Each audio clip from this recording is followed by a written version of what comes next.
The broadcast is now starting. All attendees are in listen-only mode.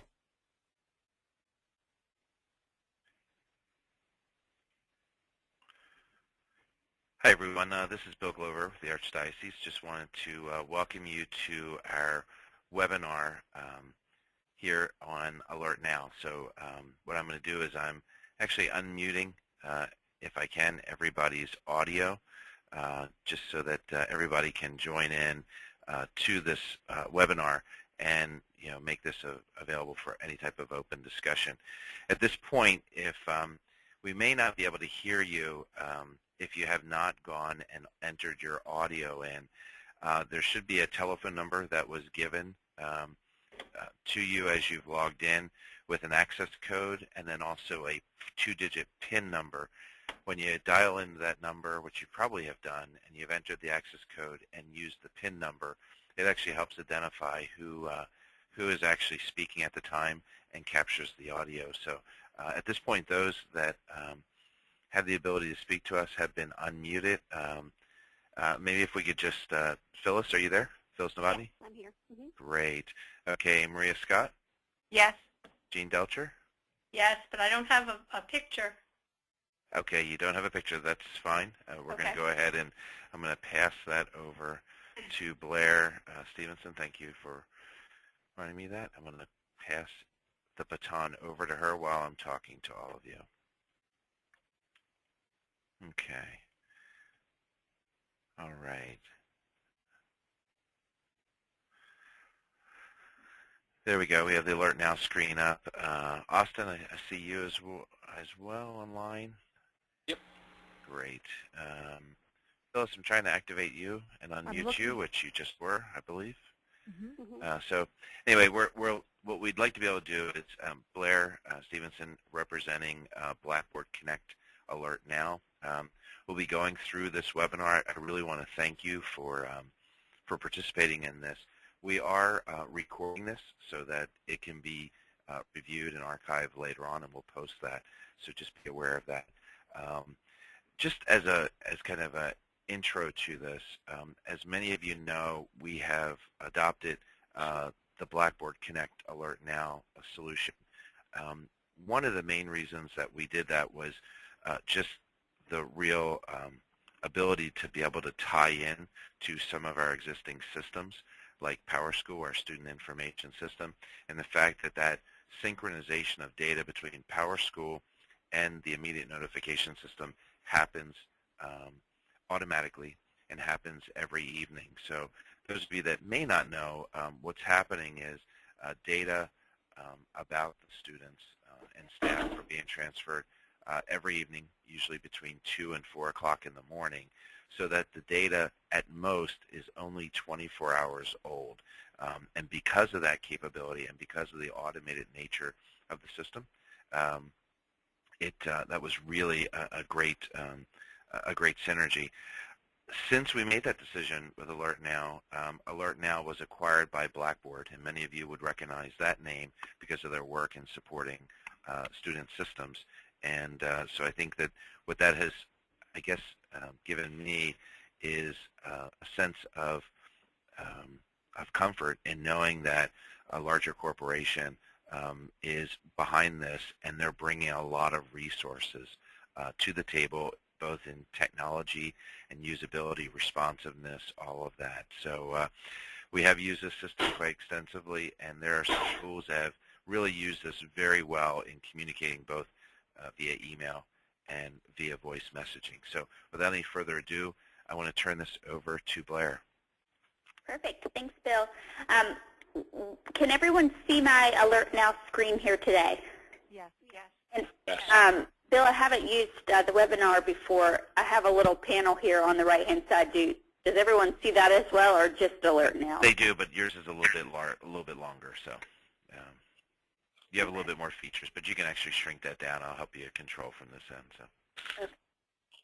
All right, perfect. So what I've done here today is I'm actually looking at a Alert Now account within the Archdiocese. So you'll be able to see this from the standpoint of exactly what you'll be seeing, except for that I am looking at a certain individual school. So what my goal here today is for those of you that are new to the system and have not seen it before, that you feel comfortable when we're done here logging in and sending out a message if you needed to do so. And for those of you who have seen it, this will be a great point of refresher on the system, how to launch those broadcasts as we're coming up on the winter months. I'm not sure if you've gotten snow already, but surely it's coming in the near future, and I want you to feel comfortable reaching out to those parents and staff for those weather alerts that will be coming up. All right, so what we're looking at here is the Alert Now home screen. Each of you will see something very similar to this when you log in to begin sending a message. You'll see today I'm going to work my way through this left-hand navigation panel. And we'll start with the Home tab, end up down there with the Help tab. If there are any questions at all throughout this process, feel free to go ahead and shout those out. I'm more than happy to answer any questions during this session as well. All right, so what you'll see here, on the middle of the screen you have 3 main bars. You have an active broadcast bar, meaning if I were to click on this little plus sign here, if there was anything actively going out for this account, you would be able to see that here. So any call or email that is launching currently, you'll be able to watch that progress within your system. And I'm not sure how familiar each of you are with Alert Now. I'm sure we have some new users and those that have sent messages. But our system does send out 6,000 to 8,000 calls per minute. So you'll see here on these active broadcasts that they won't sit here very long before they jump to completed. But the way our system does work, so we launch those calls immediately to everyone. But let's say someone was on the other line at the time that call came through, or it was busy when we tried to reach them. Instead of just dialing them once, we're going to wait 3 minutes and try them again for a total of 4 attempts. So you may see your active broadcast sit here for about 15 minutes or so waiting on those retries to unsuccessful numbers. All right, the next bar that you see is submitted broadcast. So if you have anything scheduled to go out at a future time and date, so not only with our system can you launch calls immediately, so for those emergency messages, weather closings that you need to get out right away, for your general announcements or event reminders, all of those types of messages that maybe don't need to go out immediately. Or a lot of times folks will, if you have an event coming up maybe on a Monday, instead of having to log in on the weekend and create that message, they'll go ahead and do that on Friday or the week before and get it scheduled to go out at a future time and date. So anything sitting in queue to be launched at a future time and date will sit there. And then the last bar here is our completed broadcast. What that shows you is all of your broadcasts that have been sent out in the past. And I like to say this is the most important bar that you see here, as you are able to view delivery reports from this notice here. So if I scroll down, I'll see all of my broadcasts that we've launched in the past, and I could click on a delivery report to see what happened with this message. So when I click that, it's going to show me a report. It's going to show you, again, this one here is just for email, but you'll be able to see that we were able to send 688 of those, but there were 2 that were invalid. So if I click on that slice of the pie, if I want to see those 2 invalid numbers, it will slide out. So it's going to slide out that slice of the pie, and when I scroll down, it's going to show me who those numbers are or who those emails were that were invalid or unsuccessful. So it's a great place for you to visit after you launch your broadcast so that you can come in and make sure your data is as up to date as possible. And as Bill mentioned before, when you come here to view these updates, you'll take a look at them, and then you're going to make the changes in PowerSchool. Once you make the change in PowerSchool, it comes over into Alert Now each evening or in the middle of the night there. So any changes that you need to make, you could certainly go ahead and do that, and it'll push into our system automatically. No, that means that they're not a good email address. No, but I mean, does that mean that the rest of these are open? Or just no, it just means it was sent. No. Did we have a question? The green part of the pie or of the chart is that just means that they were successfully sent, not that they were actually open, correct? That's correct. Yep. We're not able to track it as far down with email as we do for the phone calls. If we waited to say, did they open it? What happened? Some folks don't open those emails, ever. It would sit in their inbox for months upon months, so we'd never be able to build an accurate report. So you are correct. We're showing you, are we able to send it? Was it a valid email address, or was, for some reason, were we not even able to reach them? Is there a limit on the number of addresses they can put in to have the alert sent to? And that's a question more for Lois and Bill, and I'll ask them on this. I believe that the student data currently is pulling 2 email addresses from the Alert Now screen. Is that correct? That is correct. So presently, and we had talked about this in the local admin meeting at the beginning of the school year about potentially the need to increase that. And so right now there's 2 email addresses and there are 2 telephone numbers that PowerSchool brings over. So with that in mind, let me just do this real quick. I'd just like to be able to throw out this poll since this was brought up. Right now we have 2 email addresses. Why don't you go ahead and let us know by clicking on one of the buttons if you feel that that's enough, if you need an additional 1, 2, or 3. If you could go ahead and do that, then we can capture the stations. Perfect. I'll say 2 then. I don't need any. All right. Okay, so just give me 5 more seconds. Good responses are coming in right now. Perfect. Okay, so that's the email address. I'm going to go ahead and close that poll real quick. But let me ask you about telephone numbers. And we'll launch that real quick and get your feedback.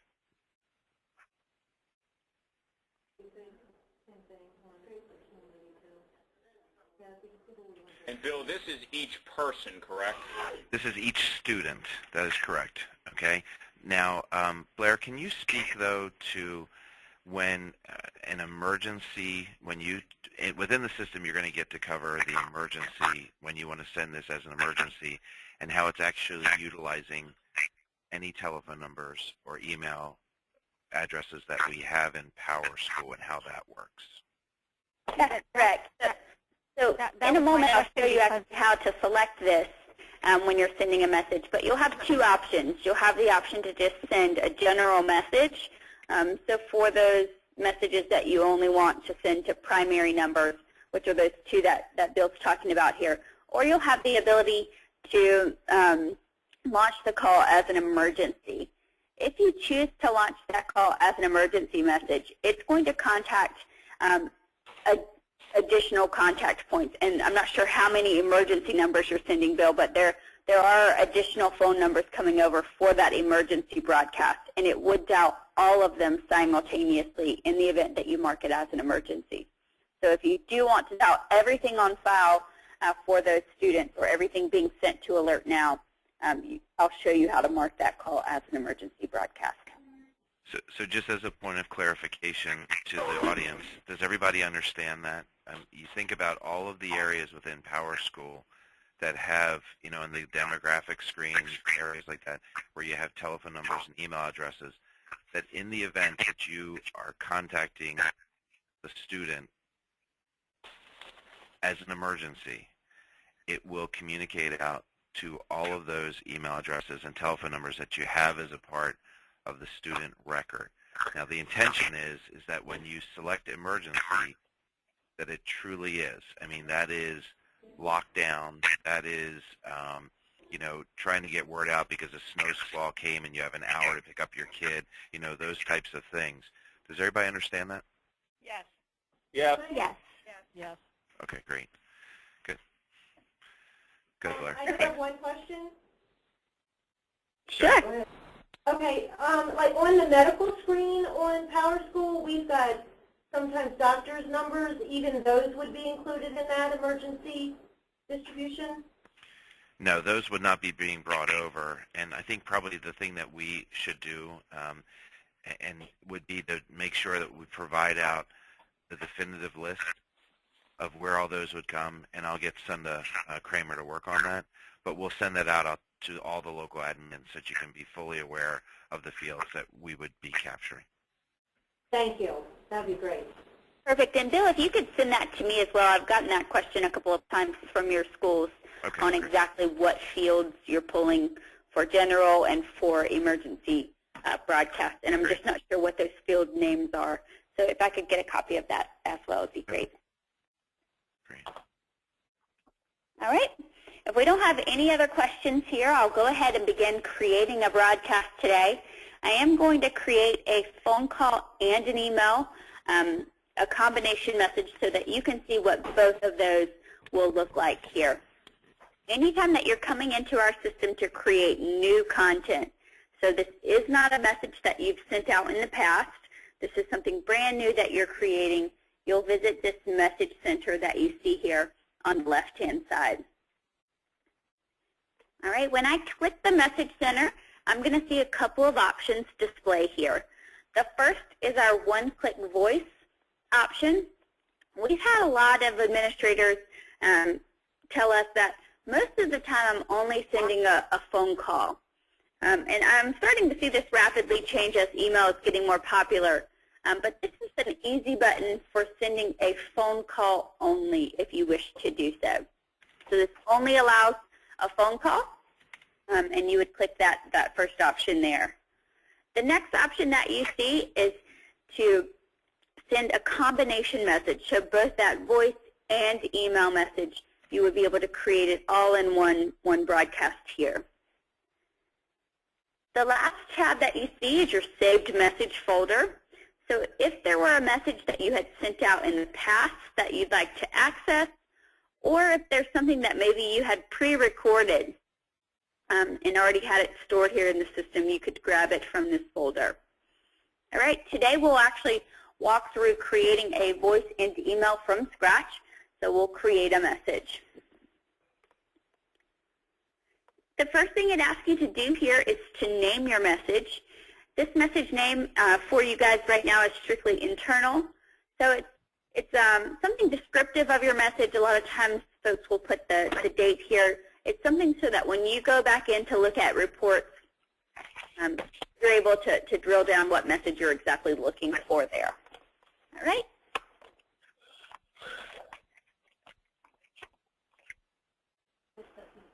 All right, so I'll just name this test at this point. All right, the next thing that you'll see is a message category drop-down box, and I believe all of your messages at this point are going to be set to general. Bill, this may be a follow-up for you. At the main level, you do have the ability to set message categories if you'd like to do so. And these would just be broad message types that all of your schools are sending. So weather closing, event reminders, school delays. And as a group of administrators, you could provide feedback to them on maybe what you'd like to see there. Again, these message categories are for reporting purposes. They're so that you can put down what you're sending. All right, so if you have any feedback on maybe what you'd like to see, you can go ahead and provide that information to Bill. All right, the next thing that you'll see here is that you either have the option to type out what you plan to record in your message. So there's a place for you to type out your content or script. Or we have provided in this drop-down box here a sample list. So a lot of common occurrences that schools send messages about. We've created a starting point. A lot of times the hardest piece for you is to determine what do I want to say in my message and actually getting that down on paper. So this would provide you a great place to start. If you have fire alarm message that you're sending out. You could select that here, and then the content or script box is going to fill in for you. All right, you'll still need to customize this content or script, and you'll put in your name as well as your location so that you're still relevant and to your recipients. But it's a great place for you to start. All right, you can always choose from this list, or if you leave it blank here at the top, you can always type out your own content.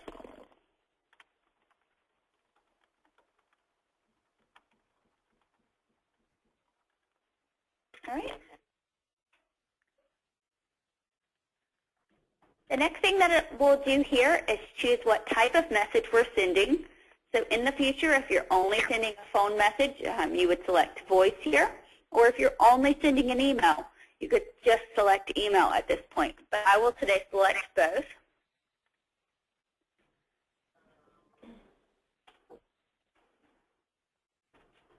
When I select to send email, you're going to see this additional option populate here that says, I want to send rich text emails.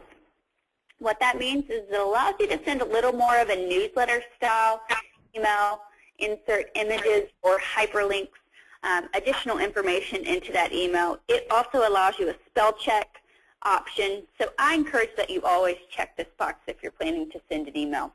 It certainly does not hurt anything to check that box here, and I encourage that you do. All right, you'll also see the option here for automated translation. So if you would rather have our system read your script for you rather than calling in to record, you could check off this automated voice here. All right, and you would just check these boxes. I prefer today to go ahead and call in and record in my own voice, so I will not check those. But again, those boxes here are for having our system read your what you've typed here rather than you actually calling in to record it in your own voice. All right, we'll hit next. The first piece in recording this message here is actually dialing in to record your voice content or script. You'll see that what you've typed or selected here on that first screen does transfer over, so you have something to read off of. The instructions for recording this voice message will be here on the middle of the screen, so they'll be here in these green boxes. And what I'll do today is I'm actually going to dial in from my cell phone. You may not be able to hear all of it, but I'm going to dial in and follow those prompts. So it'll ask you to dial the 800 number. So press 1 if you'd like to record and save your message into your web account.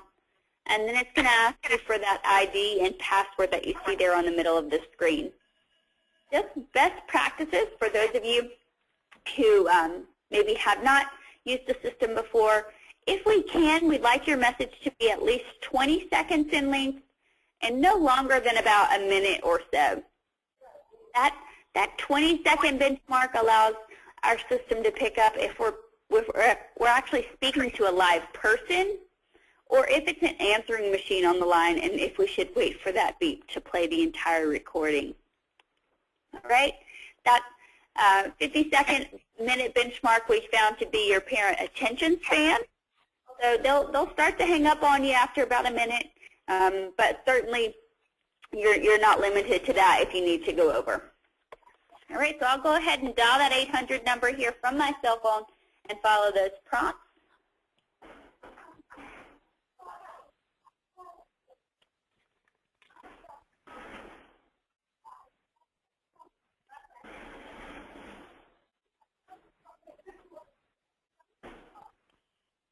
Welcome to the Alert Now message assistant. To record and save a message into your Alert Now web account, press 1. For other options, press 2. All right, so it says to record and save a message into your Alert Now web account, press 1. Enter your message assistant, your ID, followed by the pound sign. It's now asking for that ID number.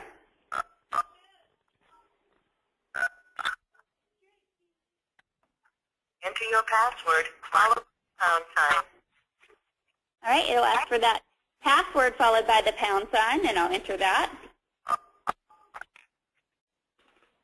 Please wait while we verify your ID and password. Please record your message after the tone. When you are finished recording, press the pound So sign. it's prompting me to record my message. Hi, this is Blair Stevenson. I'm doing a test message for the Archdiocese of Baltimore. Please disregard as this is only a test message. Thanks so much and have a great day. Again, I repeat, this is only a test message. Thanks so much and have a great afternoon. Your message is currently 21 seconds long. Press 1 to replay your message. Press 2 to re-record. Press 3 to save the message into your web account. So we'll press 3 to save it. Please stand by while we process your request. Thank you. Your recording has been saved. Press 1 now. All right, so I'm not sure that all of you could hear that, but after I record the message, you'll see that it gave me several options. One, to replay your message. So if you want to hear it back, I encourage that you go ahead and listen to it back there on the phone. 2, to re-record, so you can always re-record if you're not happy with the quality or the content of your message. Or 3, to save it when you're happy. So you'll always record it. You can listen or change that message if you'd like to do so, and then you'll press 3 to save it. All right, so what you'll see is that audio file that I've just recorded is now available here for me in my web account. I can listen to this message several times throughout this process, so I can hit listen at any point during this process, and it is going to play here just through my computer speakers. All right. I can delete. If I'm not happy with this message, I can always delete. If you delete at this point, you do have to call back in to re-record. So I encourage you to go ahead and listen to that message on that phone call. All right, when I'm happy with the way this sounds, I'm going to use this recording. So that little green arrow and use this recording, I'll select that here. All right, here on this next screen, it's going to give you a confirmation of how long your message was and give you one more option to listen, so you can always listen again to this audio file if you'd like to do so. Go ahead and hit next here. And because today I did select to send both a phone call and an email, it's going to take me directly into the email content for this broadcast. What you'll see here is that it is set up to come from noreply@alertnow.com. We do that so that your email boxes are not flooded with responses. But certainly if this is something that you're sending out and you would like to receive responses, we can always change this for you on a per-time basis. So you could come up here and change that if you actually wanted to put in a valid email for responses. All right. You'll see that the body of this email fills in automatically for you. The only thing that does not transfer over is this subject line. So we don't automatically pull this over because it is recipient facing. We always want to encourage you to be cautious of what you put here. Put something descriptive, but don't put something alarming. If you put emergency in that subject line, what will happen most often is parents will not read this message and pick up the phone. And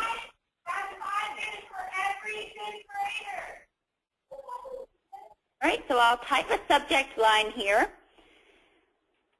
And then what you'll see here is all of that rich text that I selected back on that first page gives you all of the options to change fonts, insert images or links if you needed to do so. So more of a newsletter style email that you'll have here. Can we ask how you insert an image? Yep, absolutely. So what you'll see here is there's a little option here that says Insert Image. Okay. If I click on that, it's going to open a little new window here, and you'll have the source link for that image that you'll actually put here. So you can find that on your images by clicking on Properties, and you'll have a little link there that it'll have, and just copy and paste that source here. I'm not following. insert the image. I'm sorry? I'm not following how you insert the image. All right, so there's just, you're not following where to get that source link, or actually what button I clicked on here. Right. Can I get an image from saved like photo from my document, or does it have to be from the internet? It can be on your document, but when you right-click on that image, there's going to be a properties link. Oh, okay. When you click on properties, it'll have that source that you're looking for here. All right, and you'll just copy it from that and put it here. So Blair, this is Bill.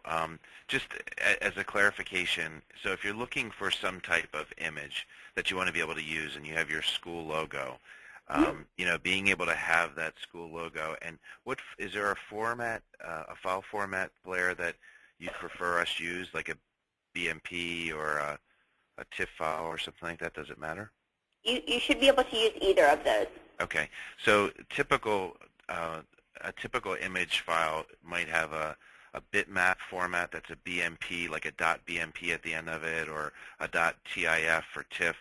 So if you have that file, and if you have that somewhere located on your network or on your computer, you can just navigate to that and pull that up. If you want, though, you could also go out to the web and be able to, if you found a file or an image that you thought was appropriate and it wasn't copyrighted, you could actually do a right mouse click on the image, save it locally to your desktop, and then bring that image here. So there's different ways, and we could help you through that. So, all right, any other questions there? I think we're good. Thanks. Yeah, absolutely. And if you're having trouble with that, I'm more than happy.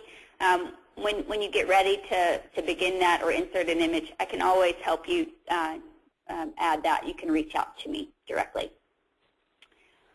All right. You'll see underneath this email that you do have the ability to add an attachment. So you can add PDF documents and certainly add Word documents. I always encourage, if you can, to add them as a PDF just for security reasons, so no one can edit it once they receive it. But it will allow up to 3 attachments here when you're sending this email. All right, and the same way here, you can click on Add an Attachment, and it's going to allow you to browse there on your computer and upload that file, the same as you would on any Gmail or Yahoo Mail account when you're browsing to attach a file.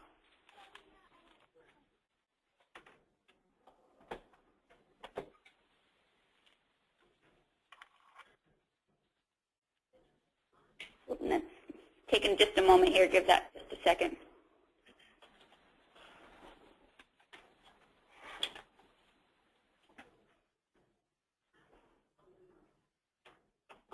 All right, so I didn't actually browse for ones that gave me an error there, but if you do attach it, you'll see it listed here below. And they would be in a list style if you added 3 of them. All right, what you'll see here is I can either go previous if I need to change something, or I'll hit next.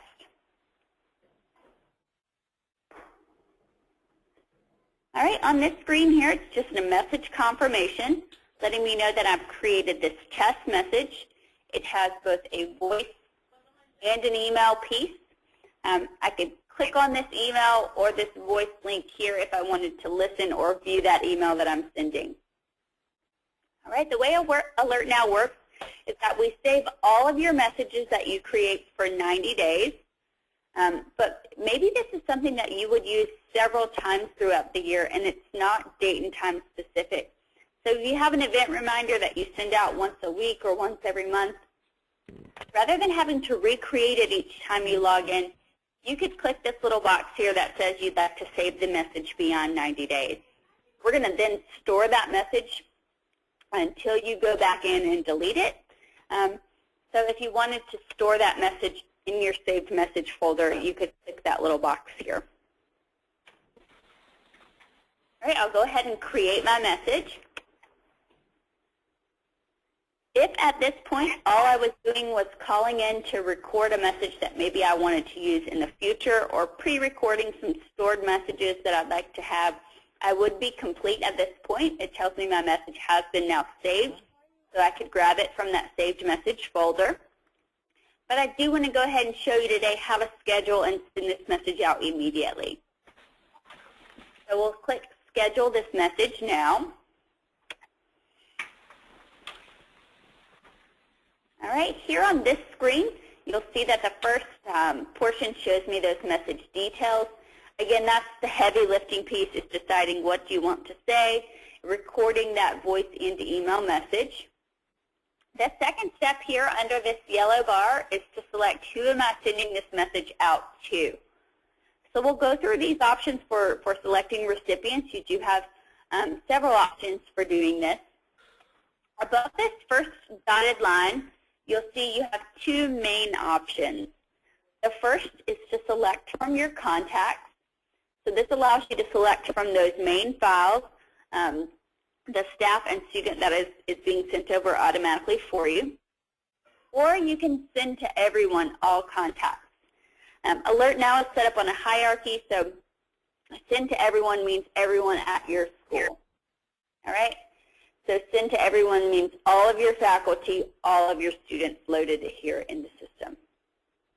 All right? Most often you'll use this Select Contacts button here that allows you to filter down who you're sending to.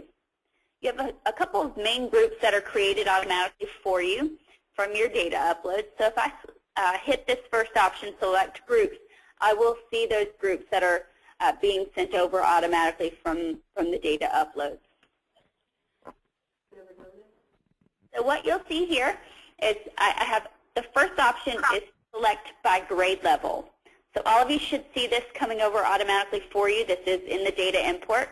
If you want to select to just send to a certain grade level or another, you can highlight this here. And then in the box below, you'll see all of the grade levels that you have available. If I just want to send to my third grade, again, I would highlight them and hit Add Selected. When I do so, it's going to tell me how many people I have in that group. So I have 37 people, how many phone numbers, and how many email addresses. So you'll always have a count of who you're sending to, a great way to double check yourself to make sure that you are only sending to the group you intend to launch this broadcast out to. All right, again, data today is live for all of you and ready to go, and so is the Alert Now system, so I won't launch this to that group. I'll remove them. All right, just a little trick of the trade. By holding down the Control key, I could select multiple grade levels if I needed to do so. So Control and clicking on additional grade levels would allow you to have more than one selection at a time. All right. Another option that you'll see here at the top that is used most often is by type. By type, I'll see the option to send to either my faculty or my students. So if I just need to launch a call out to my faculty members, the same way I would highlight them and hit Add Selected. And it will show you again how many people, phone numbers, and email addresses are a part of that group. Does faculty include staff or just teachers? That should include everyone. Let me just make a clarification on that. It is based upon the people that you would have in the Power School system. So if you had a custodian person, most likely they're not in Power School, so they would be separate. So Blair, let me throw this back to you. If we have other staff that are not in there, but we want to use this for immediate notification, how should they go about doing that, handle that? Perfect. We'll look at that option right here in just a moment. If there is someone who's not in Power School, but maybe you still need the ability to launch to them, we call that a custom group. So I'll remove this, and then we'll talk about that here for a moment. All right. So again, that was the first option that we had to select groups. Again, that covers everyone that's coming over from Power School, allows you to break things down by grade level or by faculty and students. So it gives you a little flexibility on who you're sending to. The next option is to select a custom group. Custom groups in our system are groups outside of that main data. So if I click on this, I'm not sure if there's a group, there's only one testing group that they had created here at this location, but you'll see a list of groups that they have outside of the main data. So you may see things such as your custodial staff, a sports team, a board of education, maybe a group that you have stored elsewhere, but they're not in PowerSchool. All right, so you'll see them show up here on the list after you have built them or uploaded them. I'll show you when we're done launching this broadcast how to upload a file. So if you need to upload a file outside of PowerSchool, that will be done as a custom group, and you'll see it on this list here when you're going to send out your message. I'll have to show you after we send this broadcast where to actually upload that. All right. The next option here is to build a group. Build a group allows you to pick and choose individuals from your contact list that you send this message out to. So again, this only allows you to pick from those individuals that are a part of that PowerSchool import, but this allows you to break things down if maybe you only need to launch to a couple of individuals. Again, I can see everyone at this building show up here on my list. I would be able to add them over for either this group or for this call. So what you'll see, if I click this add button next to their name, it will select them over.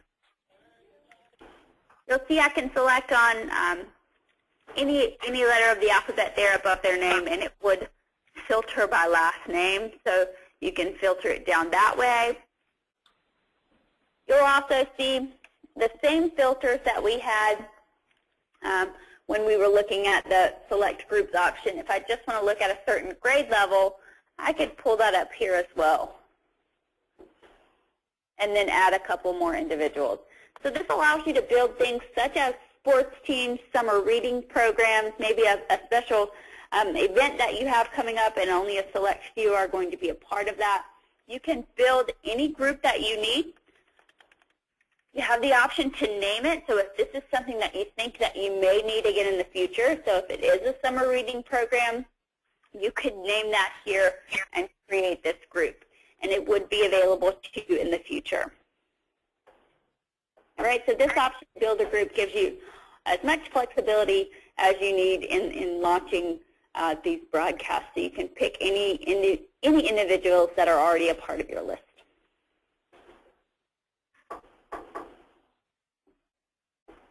All right, we'll remove them. Next option that you see here is to upload a dynamic group. Upload dynamic here is used most often when our schools are using attendance messaging, and I'm not sure if how many of you are using that feature, if any. But upload a dynamic group allows you to upload a file of for example, a list of students that were absent for the day, and then it allows you to browse. So you browse and upload it, and we're only going to call the list that you upload here. So this allows you to do things on the fly. If there's a group that you already have access to in an Excel CSV file format, you can upload and send that message out here. So this also is a workaround. If someone's not a part of your main list, you can certainly upload them here, but this is a one-time use file. You upload this file, send out the message, and it would not be stored in our system. Again, I'll show you when we're done launching the broadcast how to upload those groups that you need to stay permanently, but this allows you to upload one-time use files only. All right, the last option is what I'll use today, and if there are any of you that are new to the system and you want to test it and make sure that you're not launching a broadcast to the entire group, this is a great way for you to do that. So enter additional contacts allows you to manually put in a couple contact points that you'd like to send this broadcast out to. All right, and today I'll just put in my cell phone, the email address,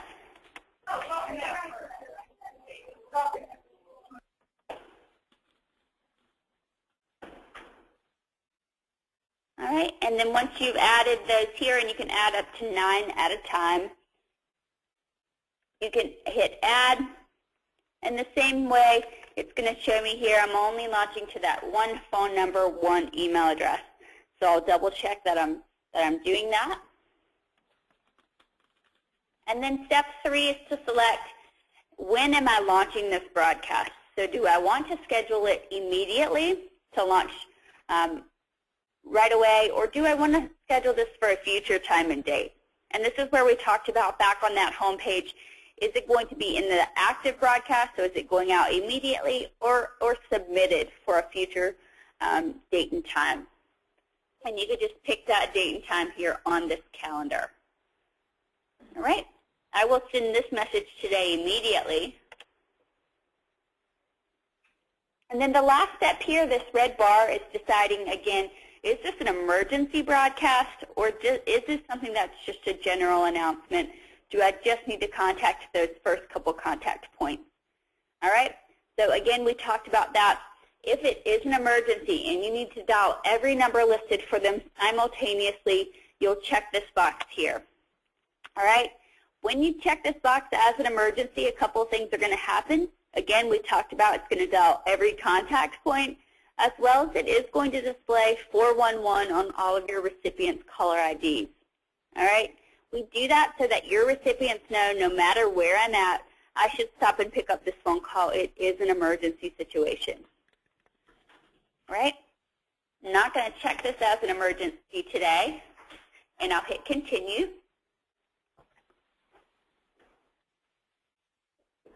This is the very last message confirmation screen here. It's telling me what message I'm sending, who I'm sending it out to, what time it's scheduled, and whether or not it's scheduled to be an emergency or a general broadcast. So this is your last chance to make any changes or edits to this message itself. All right. And it'll tell me here, normally you can see, I don't know how to minimize this webinar screen. It'll show you exactly who you've added, how many numbers there. Quick question. Sure. If I want to make some changes, do I go back to that very first screen and make the change, or do I go back to the rich text screen and make the changes? So you'll see the option to make changes here, but I'm not sure what you're asking. Should you go all the way back to the content screen or to the email? Is that what you're asking? Well, if I'm doing an email, yes. Do I go back to the very first screen that you put your email in, or do I go back to the text file where you can do the colors and the font and make my changes in that? You can do it either way. If you go back to the first screen and make your change, it's going to reflect in your email. But you can make it directly in that content box if that's easier. Okay. Yep, so that first screen will just transfer over for you into the body of your email. Or if it's easiest just to go right back to the email and make the change, that'll do the same thing. Thank you. You're welcome. All right, so I'm going to go ahead here and hit send message.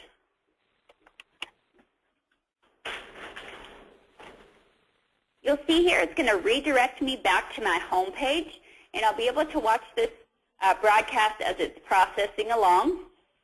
So it'll count down here, it'll take me to my home page, and then I'll see this broadcast listed under active. All right, and you have to hit this little plus sign here. And you'll see again here it's launching to that one phone number, one email address. And my phone call is coming through here now. I'll let that go to voicemail, but again, when these broadcasts come through, they are going to display the school's main number unless you selected it as an emergency. All right, do we have any questions on how we created this broadcast, how to select recipients, or launch the broadcast? Blair, I had a question. I didn't see, it said SMS, but I didn't see any, like how you do text messaging. Yep. Currently, right now, the Archdiocese is not sending SMS data at this point. They would have to designate for us a column in the file that is a text message number, which currently is not being done. I don't know if that's on the roadmap or what the plans are for that, but currently the alert now does have the ability to do that, though. It certainly does. Okay. And that's something, Bill, I don't know if we want to talk about offline on your goals for that, but we can get that turned on for you, no problem. It's just not been a part of it. Gotcha. Let me just, that's a good point, Chuck. Thank you for that kind of reminder. I just put up a quick poll about just trying to get some feedback about the desire for SMS text messaging. The reason that we had held off at this point, and there's been ongoing discussion, is because we're concerned about the fees that could be associated with people receiving text messages that don't have a text plan. A lot of carriers will charge 20 cents per text message. So if you were to institute this, we would just want to make sure that you had clear communication to parents, guardians, that if they're subscribing to this, that they incur the fees to that. We would hate to have a grandmother or a parent come back to you and say, you texted me 20 times over this last 2 months, and that cost me $4. I didn't know that, and you should reimburse me. We don't want to put you in that position. So I think with just some clear communication, I think you could manage that. So. Gotcha. Thanks. Mm-hmm. And thanks for your feedback, everybody. It looks like 80% say that text messaging is important. So thanks a lot. Great. And on a side note on that, Bill, we do have what we call an SMS opt-in portal, which would be a place that parents would go to actually opt in to receive text messaging, meaning they choose that they are responsible for any charges. So that's something that we can talk about setting up if you prefer to do it that way. So you can either have the parents actually go to a site and opt in, or you could use cell phone numbers that you already have with clear communication that they will receive charges for that. So we could do it either way. Okay. We'll coordinate that, Blair. Thanks. Perfect. All right. So if we don't have any other questions about how this broadcast was created today, I'll show you a few other things here throughout the site, and then I'll turn it over to you for questions. All right, so we talked about launching the broadcast through the Message Center. I'll touch very briefly here on this saved message folder. It's pretty self-explanatory, but again, any broadcasts that you've sent out in the past or you've stored here. So again, this is my test message that I created today. And if I want to resend this, rather than having to come back into the site and walk through all of those steps again, I can simply come into the saved message folder, hit the word send,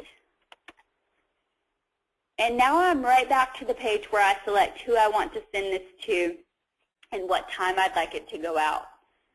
So rather than having to walk through all of the steps of recreating it, you can grab old messages, or if you prefer to come in and have some of those pre-recorded already, you can do that, and very quickly in those situations you could grab them from your saved message folder.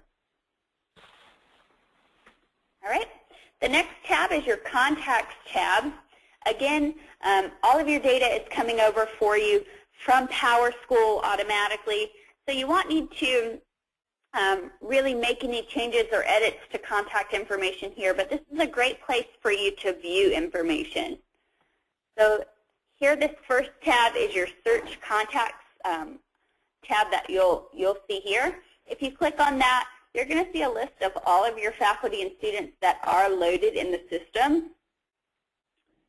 And if I scroll down to the bottom here, I have the option to scroll over to the right, and I'll see all of their numbers that are loaded here.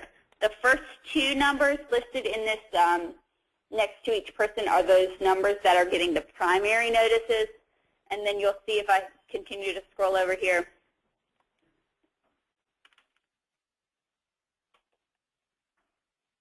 these additional numbers here are emergency contact points. So again, Bill, if you could get us a list of exactly what those what fields those are coming from, but this is a great place for each of you to see what data you currently do have loaded for your contacts. I would never change or edit any information here because each night when the file comes over, this information is updated or overwritten. All right, we'll jump back to the Contacts tab here. I did promise to show you one more additional thing here, which is this last tab, the Custom Groups option. Again, custom groups are groups outside of your main data. So if I click on Custom Groups, you'll see a couple of options. You can either build a custom group from your list of contacts. So you can certainly, again, get back to that option where we're able to pick and choose from the list of the contacts that are already loaded. Or you can upload a custom group CSV file.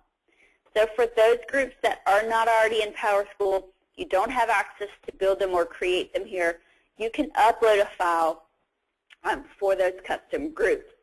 The only requirements for this file, so if you are creating a group outside of the main data, we at least need their name listed in one column and at least one phone number. You can have additional phone numbers or emails loaded for them, but we require that you at least have one name column and one phone number when you're uploading this. And I'm not sure if all of you are familiar with what a CSV file is, but you'll create it the same way that you would in any Excel file, but when you choose to save the file, you're going to choose to save it as a CSV, delimited file, and that's just in a little drop-down box on how you choose to save that file. All right? So again, you can click this Upload New Custom Group CSV file, name your group. So if it was your custodial group, you'd put that here, put a quick description if you needed it, and then browse for that file.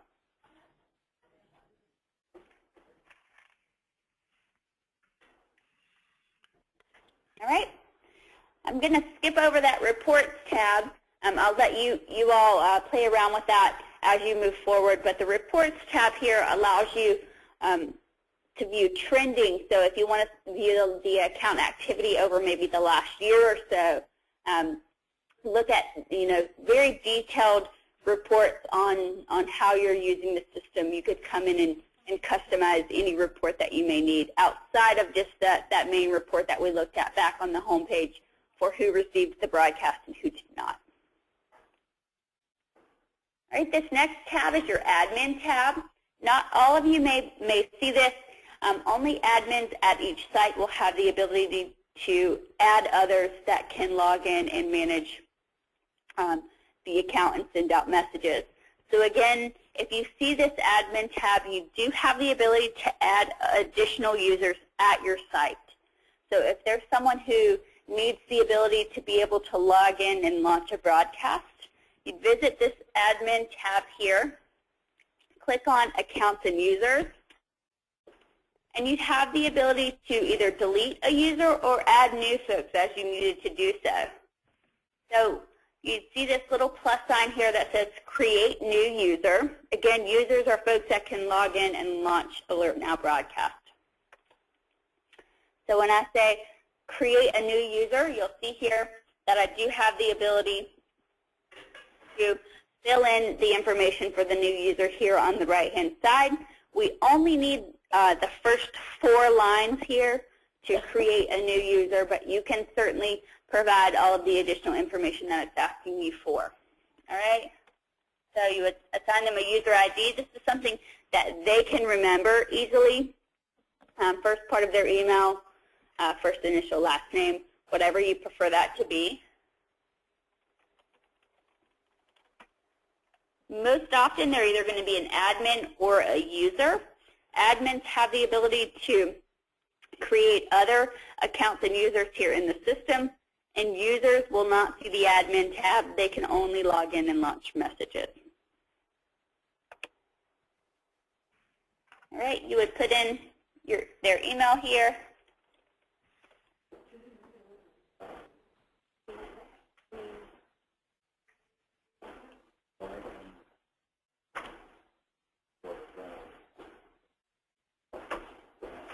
as Blair is doing that, this is Bill. I just want to make you aware of, if you are creating new users, just be cognizant that if at the end of the year or at some point, if somebody's status changes, they separate service or something like that, that you need to be able to go in here and either delete that user or to contact us through the Technology Help Desk to be able to disable that account, or even probably contact Alert Now as well. So just be aware of that if you're putting someone here and then they separate service, that this is one of those systems that needs to be updated. So.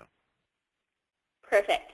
So I'd put in at least those first 4 lines here and create the user. And I would now be a part of this this list here of those that can log in.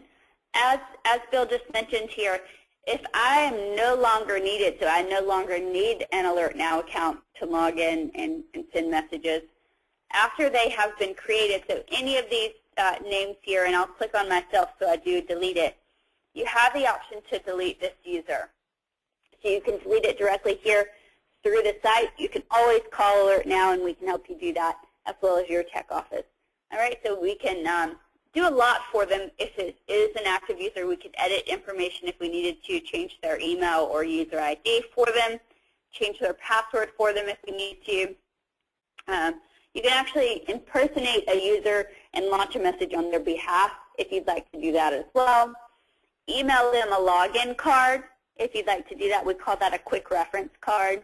You can email that to them, or as he mentioned, you can delete them here. All right, any questions about that admin capability? Again, some of you may or may not see that depending on your role when you were set up.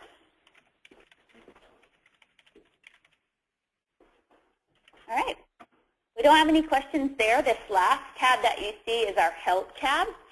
I always hesitate to click on this tab, but it's a great resource for you. Our team put a lot of time and effort into this Help tab. When I click on it, it is going to open in a new window. The Help tab is a great place for you to come and do research, as well as a lot of times you like to have information in front of you. Today we pretty much went through this green training manual that you see here in the middle. If you want to print that off and have it on hand, you're more than welcome to do that. If I scroll to the right, I'll see an advanced additional features manual.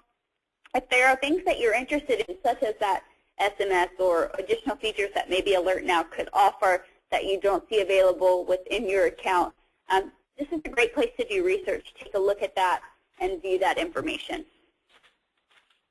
All right, any of the tabs here on this left-hand side are going to be a video tutorial as well as a document on that specific topic. So if you're having trouble selecting recipients, you could just simply click on this tab here, view the tutorial, or click on a specific recipient option that you're having trouble with and take a look at it. So great place to do research, but I don't want you to ever feel dependent on this tab. We do have 24 hours a day, 7 days a week customer support, so you can always get someone live to speak to you if you need to do that, or if you're just interested in some additional features or help on a certain topic, you can always visit this Help tab. All right, I'll close out of that. I'm going to click back to our home page, and I'll turn it over to you guys for questions or concerns that maybe I didn't get covered for you.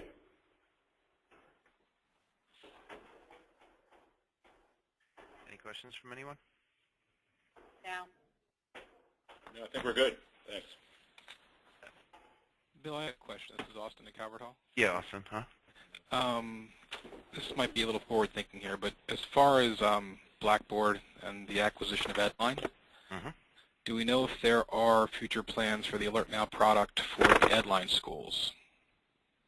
Blair? Actually, I don't know that yet. We have just now seen the Edline product, just now getting acquainted with that. Certainly, I do expect that there will be some plans for that, but I haven't heard them yet. From my standpoint, just as being IT of the Archdiocese. What I can say to you, though, is, Austin, is that when AlertNow was previously owned by an independent company and Blackboard acquired them and really has brought the two technologies. Blackboard has a product called Connect and AlertNow, and really has brought some of the best of features together in their Connect 5.0 product, or 5.0 product. We in the diocese had not converted over the Connect 5.0 because it was not ready right at the beginning of school, and we did not want to transition mid-year. So we'll be seeing the benefits of that merge at the end of this school year, just because we felt it was going to be too difficult to offer training throughout the year. So I would presume, in my professional opinion, that probably at some point in the future we would see some type of working together. I mean, no doubt. So yeah, there will definitely be a collaboration. Bill's correct. We've kind of taken the best of both worlds from Blackboard Connect and AlertNow.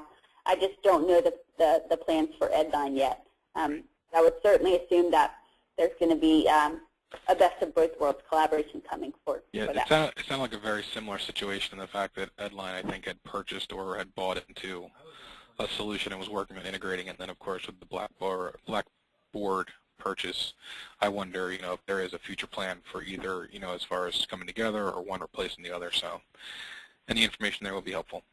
Sure. Any other questions from those online? I don't think so. No. Great. Well, we will be sending out an email just with a link to this if you wanted to re-review it. I guess the other thing that I just wanted to mention is that the great thing about the Blackboard solution here is that at any point in time, if you have a question, you can pick up the phone and reach out to them for support. We're also always here from the Technology Help Desk as well. So I think you have, when you get in the thick of things, and you kind of forgot some of the things that we covered today, just feel free to pick up the phone or drop an email, and we'll definitely help you. So, and Blair, I'd just like to extend my thanks on behalf of the Archdiocese for you facilitating this. And if anyone needs to refresh themselves or pass this on Wednesday, we'll be having a similar session at 3:30 in the afternoon. So you're welcome to attend that as well. Thank you. Perfect, and thanks so much. We had a great attendance here. I look forward to Wednesday. But I know a lot of times the questions come after you leave the session and you get back to your desk and actually get your hands on it. So if you have any questions once you get back there, feel free to reach out. Okay, thank you. Thank you. This is under session. Thanks. Great. Thanks so much. Thanks.